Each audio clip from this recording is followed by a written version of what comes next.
Méditation sur 2 Corinthiens 6, 16. Quel rapport y a-t-il entre le temple de Dieu et les idoles? Que nous sommes le temple du Dieu vivant, comme Dieu l'a dit. J'habiterai et je marcherai au milieu d'eux. Je serai leur Dieu et ils seront mon peuple. L'idolâtrie au temps de l'Ancienne Alliance. Dans l'Ancien Testament, le peuple d'Israël n'a pratiquement jamais cessé de mêler le culte de Dieu vivant à l'adoration des idoles. Ce phénomène est inévitable pour tout cœur humain non habité par l'Esprit de Dieu, car un cœur vide du Saint-Esprit ressent toujours un manque qu'il cherche instinctivement à combler dans le monde sensible et éphémère de la création. Ainsi, les Israélites dressaient des hauts lieux pour honorer divers dieux païens, reflétant leur désir profond de prospérité matérielle. À travers les prophètes, Dieu ne cessait de les avertir, et par l'intermédiaire de rois pieux, des réformes éclataient amenant la destruction des hauts lieux, mettaient un champ envahi de champignons après la pluie. Ces sanctuaires idolâtres renaissaient sans cesse. Selon 2 Rois 21, 3, 7, la portée de cette idolâtrie fut atteinte lorsque le roi Manassé hérissa dans le sanctuaire même de Jérusalem une idole dédiée à la déesse étrangère d'Astarté. La Bible considère ce péché comme l'un des plus graves.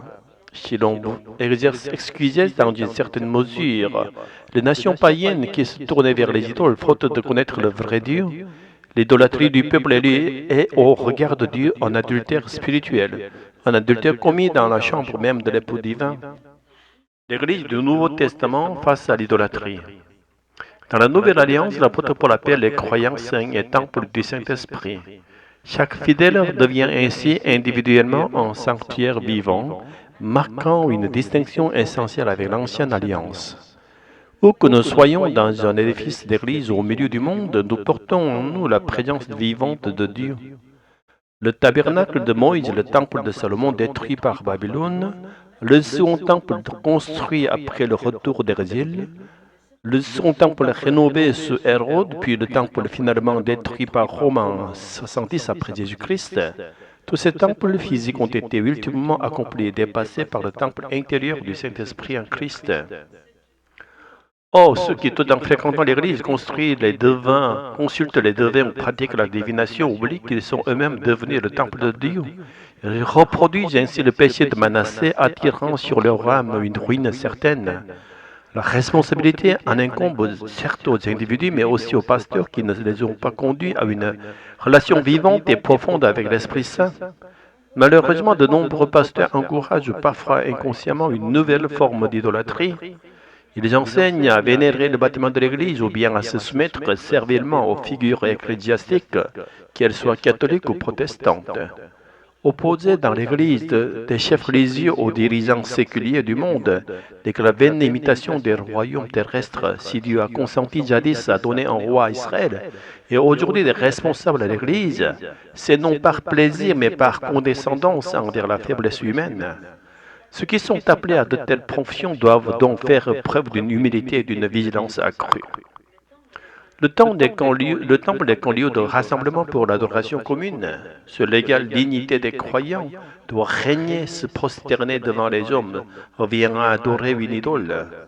Le chemin que nous devons suivre, l'Ancien Testament nous a été donné comme avertissement pour que nous n'imitions pas les erreurs de nos prédécesseurs. Pourtant, combien souvent répétons-nous les mêmes égarements? C'est pourquoi, par amour infini, le Fils de Dieu s'est incarné, est devenu homme en Jésus-Christ, a goûté la mort pour nos péchés sur la croix, puis est ressuscité, monté au ciel pour nous envoyer le Saint-Esprit. Sans l'accompagnement du Saint-Esprit, nous marchions inévitablement sur les traces de Manassé. Plutôt que de critiquer ou d'insulter ceux qui servent d'autres dieux, celui qui est devenu temple de Dieu vivant, tout d'abord, s'assurer d'être toujours rempli du Saint-Esprit et de vivre dans une communion intime avec le Père. La plénitude du Saint-Esprit doit précéder toute œuvre d'évangélisation, et alors, et si telle est la volonté de Dieu, il nous conduira vers ceux qui errent dans l'idolâtrie afin de les ramener à lui. Mais il est impératif de ne jamais devancer l'Esprit Saint. Ce n'est pas par l'égoïsme, dans le désir d'assurer notre propre salut, mais par fidélité à la conduite de l'Esprit que nous devons avancer. Respectant la foi des autres, nous devons cultiver une vie intérieure nourrie de la parole de l'Esprit jusqu'à ce que chaque instant de notre vie soit habité par la présence. alors Dieu agira puissamment à travers nous. Amen.